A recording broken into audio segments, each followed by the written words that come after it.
Los músculos son una de las más geniales, dinámicas y adaptables estructuras en el cuerpo humano. Es decir, piénsenlo, destrozamos nuestro tejido muscular en el gimnasio o cuando ejercitamos y luego en un día o dos esos músculos están listos para más. En el video de hoy hablaremos de cómo los músculos responden a las palizas que sufren y de las geniales adaptaciones que vienen con el ejercicio. Y sí, una de las adaptaciones que discutiremos es cómo se hacen más grandes y fuertes, pero ¿es esa la única forma en la que se adaptan? En absoluto. Y hablaremos de cómo y por qué. ¿Bien? Hagámoslo. Hay que saber un poco sobre cómo se forman y cómo funcionan. Tengan en cuenta que nos centraremos en el tejido del músculo esquelético en este video, y como dice el nombre, la mayoría de estos músculos están insertos y mueven el esqueleto, pero de hecho hay otros dos tipos de tejido muscular en el cuerpo. Y esa es la pregunta para este video. ¿Puedes nombrar los otros dos tipos de tejido muscular? Si puedes, déjalo en los comentarios debajo y fijaremos la respuesta correcta arriba de la sección. Sobre músculos esqueléticos, echemos un vistazo a esta disección de cadáver como ejemplo. Este es un brazo superior derecho y un músculo bastante familiar llamado bíceps braquial. Los músculos del cuerpo están hechos de cientos de miles de células musculares, y si miran con atención podrán ver células como cuerdas o fibras conformando todo el músculo. Ahora, células musculares y fibras musculares son exactamente la misma cosa, y lo siento, tal vez lo hagan todo el video, pero si digo células musculares, es lo mismo que fibras musculares. Estas fibras musculares tienen la habilidad increíble de contraerse. Y puedes ver los tendones insertándose en el músculo o esas fibras musculares en el esqueleto e incluso aquí abajo, y cuando se contraen, generalmente una de las inserciones será más móvil y una será más como un ancla. En el bíceps ese punto de origen es aquí arriba, y cuando las fibras se contraen, ¡puf!, movemos el esqueleto. Ahora piensen en la última vez que ejercitaron. Y si ha pasado mucho tiempo desde la última vez, imagínense ejercitando. Bien, ¿qué hicieron o qué imaginaron que hacían, no? Tal vez algunos participaron de una larga caminata, otros fueron a una clase de yoga, o jugaron algún deporte, o quizás un entrenamiento pesado. La razón por la que esto es importante y por lo que hago que pensemos en esto, es que dependiendo de la actividad que realizaron, es probable que se involucre un porcentaje distinto de ciertos tipos de fibras musculares en comparación con otras actividades. Piensen en lo genial que es eso. Sí, sabemos que un músculo está compuesto por cientos de miles de fibras musculares, pero de ese total de fibras, algunas serán clasificadas como de contracción lenta y otro porcentaje que va a ser clasificado como contracción rápida. Sí, reconozco que para nosotros, fans de anatomía y fisiología, hay un tipo intermedio, pero nos centraremos principalmente en las de contracción rápida y lenta. Y esto es muy importante también porque las lentas se adaptarán de otra forma de cómo lo hacen las rápidas. Y tenemos cierto control en esto dependiendo del acto o del deporte, o el tipo de ejercicio en el que elegimos participar. Ejercitar y estimular los músculos es una cosa, pero el otro lado de esto es asegurarse de que los músculos y el cuerpo reciban los nutrientes, vitaminas y minerales necesarios para tener la energía para actuar y recuperarse luego de involucrar las increíbles fibras musculares. Volvamos a las fibras musculares. Comencemos con las fibras de contracción lenta. Las de contracción lenta son conocidas como fibras oxidativas lentas o fibras de tipo 1. Y el nombre oxidativas lentas insinúa la asombrosa capacidad aeróbica de estas fibras musculares. Y eso es porque utilizan el oxígeno para descomponer carbohidratos, grasas y a veces proteínas para sintetizar la divisa de energía de nuestras células llamadas ATP o adenosín trifosfato. Nuestras células musculares queman muchísimo ATP, en especial al ejercitar. Entonces parecería una buena idea crear una situación donde una fibra muscular pudiera efectivamente hacer grandes cantidades o grandes montos de ATP, y estas fibras de contracción lenta se encargan de eso. Las fibras de contracción lenta tienen un gran número de capilares, por lo que tienen una gran provisión de sangre para recibir mucho oxígeno y nutrientes. También tienen un gran número de proteínas que contienen hierro, llamadas mioglobinas. La mioglobina ayuda a juntar y almacenar oxígeno en las fibras musculares para que sea utilizado al sintetizar el ATP.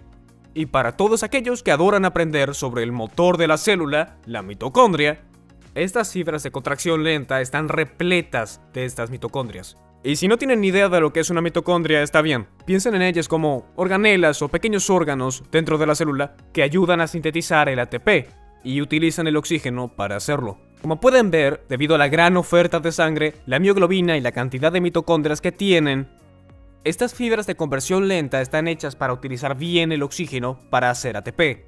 ¿Por qué es tan importante el oxígeno? Déjenme darles una idea. Cuando nuestras células usan oxígeno para hacer ATP, pueden hacer hasta 18 veces más ATP por molécula de glucosa, en comparación con una situación donde las células hacen ATP sin oxígeno. Decimos normalmente que por molécula de glucosa se pueden hacer unas 36 ATP, más o menos, solo con oxígeno, pero solo 2 ATP en situaciones sin oxígeno. 36 ATP comparado con 2 suena genial, pero siempre hay pros y contras o compensaciones en la biología. Por ejemplo, las fibras de conversión lenta tienden a tener un diámetro menor, por lo que se contraen con menos fuerza, y se llaman de contracción lenta, porque la velocidad de contracción es relativamente lenta comparada con las de contracción rápida. Y parte de eso tiene que ver con el tiempo que le lleva a hacer todo este ATP, comparado con lo rápido que la fibra de contracción rápida hace ATP. Pero, durante actividades de baja intensidad, cuando hay tiempo suficiente para sintetizar estas grandes cantidades de ATP aeróbicamente, estas fibras musculares son extremadamente resistentes a la fatiga. Pueden llevarte 42 kilómetros en una maratón. Pueden ayudarte a sentarte, posar durante un periodo extendido al hacer yoga. Pueden ayudarte con entrenamiento de bajo peso y muchas repeticiones. Y pueden ayudar a mantenerte erguido todo el día, ya que la mayoría de los músculos postulares están encargados de grandes porcentajes de fibras de conversión lenta. Estas fibras musculares son excelentes en la resistencia muscular y definitivamente se adaptarán al ejercicio consistente y al entrenamiento en ciertas intensidades. Y en cómo se adaptan, pueden pensar en esa lista de características de las fibras musculares cambiando. En otras palabras, aumentará el número de capilares a estas fibras musculares para que llegue más oxígeno y nutrientes. La mioglobina subirá, podemos enlazar más oxígeno en esa fibra muscular, y las mitocondrias aumentarán en número y también en tamaño para procesar ese oxígeno y poder hacer más ATP. Otra cosa que es muy genial es que los transportadores afuera de la membrana muscular o incluso en la membrana mitocondrial aumentarán en número. Podemos intercambiar cosas entre el interior y exterior de la célula y también entre el interior y exterior de la mitocondria. Esencialmente hemos creado esa habilidad para obtener nutrientes y oxígeno para hacer aún más fibras musculares de conversión lenta de ATP. Y eso significa mucha más resistencia muscular. Pero, ¿qué hay de las fibras de conversión rápida? ¿Son buenas para la resistencia o son buenas para algo más? Las fibras de conversión rápida son conocidas como glucolíticas rápidas o fibras de tipo 2B. Y para que entendamos estas fibras de conversión rápida, podríamos casi revertir los datos que aprendimos sobre las fibras de conversión lenta. Porque las fibras de conversión rápida tienen menos capilares, una menor cantidad de mioglobina y menos mitocondrias. Estas fibras de conversión rápida no se reconocen por su resistencia o habilidad para resistir fatiga, pero son de mayor diámetro y guardan más glucógeno, que es la forma almacenada de la glucosa, y se contraen con más fuerza y velocidad, por eso el nombre de conversión rápida o glucolítica rápida. Permítanme hablar sobre el nombre glucolítica rápida. Son llamadas así porque se someten o utilizan este proceso llamado glucólisis para sintetizar su ATP. Y la glucólisis es la descomposición de la glucosa, y en el caso de hacerlo anaeróbicamente o sin oxígeno, obtenemos esos 2 ATP que mencionamos, y un subproducto de ácido láctico. Y esto solo lleva unos 18 pasos, por lo que el beneficio de esto es que podemos obtener esos ATP rápido, pero eventualmente nos quedaremos sin ellos. Y saben que cuando se lanzan a una carrera plena e involucran esas fibras de conversión rápida, deberían saber que solo podrán ir tan lejos antes de quedarse sin gas, o quedarse sin ATPs en este caso, digamos. Pero, quiero ser claro, las fibras de conversión lenta también pueden utilizar glucólisis. También pueden usar grasa para sintetizar el ATP, y ese será otro video que será asombroso y lo haremos pronto. Pero, si utilizan glucólisis, la gran diferencia es que hay oxígeno, y lo que sucede es que sus productos finales de la glucólisis serán canalizados en distintos caminos en la presencia del oxígeno, algo llamado ciclo de Krebs, del que tal vez habrán oído, y luego pasarán por un proceso de fosforilación oxidativa, y ese proceso deja 36 de ATP, pero lleva unos 124 pasos. Así que pueden ver cuánto tiempo eso lleva, y es por eso que solo puede hacerse en actividades de baja intensidad, como trotando o corriendo, pero no sprintando. En esos trotes puedes ir kilómetro tras kilómetro en la presencia del oxígeno, así que, de nuevo, estamos volviendo a este punto de los pros y contras de tener oxígeno o de no tenerlo, conversión rápida o conversión lenta.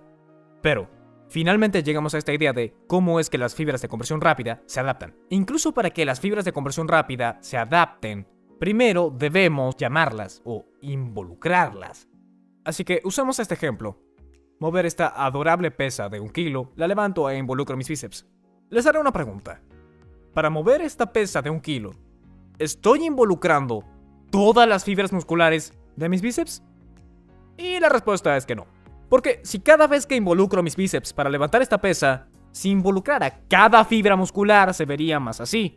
La subiría y la debería esquivar para no golpearme el rostro con la pesa. Entonces debemos poder modular la cantidad de fibras musculares que reclutamos para poder levantar pesos apropiadamente, digamos. Y lo que es realmente genial es, de nuevo, si volvemos a este músculo que sabemos que es el bíceps como ejemplo, sí está hecho de múltiples fibras musculares, pero estas fibras están organizadas en grupos o unidades. Entonces, por ejemplo, digamos que hay una unidad de fibras musculares aquí, y otra unidad allí, y otra unidad allí. Pero están como organizadas o agrupadas en unidades o grupos llamados unidades motoras. La definición del libro de una unidad motora es la neurona motora o la célula nerviosa y las fibras musculares que controla. Ahora, algo también importante a saber con las unidades motoras es que solo contienen cierto tipo de fibra. Una unidad motora sería de contracción lenta y otra unidad motora solo tendría fibras de contracción rápida. Nunca tendrán unidades motoras que incluyan fibras de contracción rápida y lenta. Volvamos entonces al ejemplo de la pesa. Cuando levanto esta pesa o cuando solo se necesita una contracción débil para levantar un peso bajo, el cuerpo reclutará unidades motoras que solo incluyan fibras de contracción lenta primero. Y cuando se aumenta el peso, digamos de 1 a 5 kilos, deberá reclutar más fibras musculares y más unidades motoras. Y quizás llegue a involucrar algunas unidades de contracción lenta, pero eventualmente cuando el peso o la intensidad aumenten hasta cierto punto, comenzará a reclutar unidades motoras con fibras de conversión rápida. Como pueden ver, deben llegar a cierto nivel de intensidad para emplear las fibras de conversión rápida y de esa forma conseguir una adaptación. Y las dos formas en que realmente aumentamos la intensidad en general es 1. Aumentamos el peso y 2. Aumentamos la velocidad, por ejemplo de un trote a una carrera o tal vez algo como un salto explosivo. Y finalmente, ahora que hemos usado estas fibras, ¿cómo estas en específico se adaptan fisiológicamente? Bueno, tienden a adaptarse agrandándose o atravesando un proceso llamado hipertrofia, es decir, que las fibras musculares que tenemos aumentan de tamaño y para que aumenten de tamaño necesitan proteína para hacer más unidades contractiles de proteína y es por eso que se oyen sobre los suplementos de proteína para aumentar la masa muscular o solo para tener las proteínas suficientes. Y un músculo con un área transversal mayor producirá más fuerza. Ahora, también tienden a almacenar más glucógeno como adaptación, por lo que tienen más depósito de glucosa para crear más ATP, aunque solo creen unas pocas cantidades, esos dos de los que hablamos, pero al menos tendrán más glucosa para canalizarlos en la glucólisis. Y uniendo todo esto, creo que es importante que hablemos de que estos tipos diferentes de fibras no existen en un vacío y ustedes tampoco. La mayoría de las actividades atléticas o rutinas de ejercicio en las que participamos tienden a emplear ambos tipos de fibras. Claro, emplearán una más que la otra dependiendo de la actividad que elijan, y ya hemos hablado de maratonistas muchas veces en el video, así que sí, un atleta de resistencia o corredor de maratones empleará principalmente fibras de conversión lenta, pero habrá veces que tendrán que aumentar la velocidad, tal vez deban pasar a alguien al final de una carrera o esforzarse en la recta final de la misma y comenzar a reclutar algunas fibras de conversión rápida. ¿Un velocista? ¿Al sprintar? Usará conversión rápida, pero tal vez al correr para recuperarse o en un trote alrededor de la pista usará más las fibras de conversión lenta. Y lo que también es interesante notar es que tenemos porcentajes de rápida y lenta en todos los músculos. Di el ejemplo de que sí, los músculos posturales en general y todos nosotros tenemos un mayor porcentaje de fibras de conversión lenta para mantenernos erguidos en todo el día, pero si tomaran a dos personas y analizaran, digamos, su gastrocnemio o pantorrilla, ya saben, el músculo de la pantorrilla, pero si analizaran ese músculo, una persona tal vez tenga mayor porcentaje de conversión rápida en comparación a la otra persona.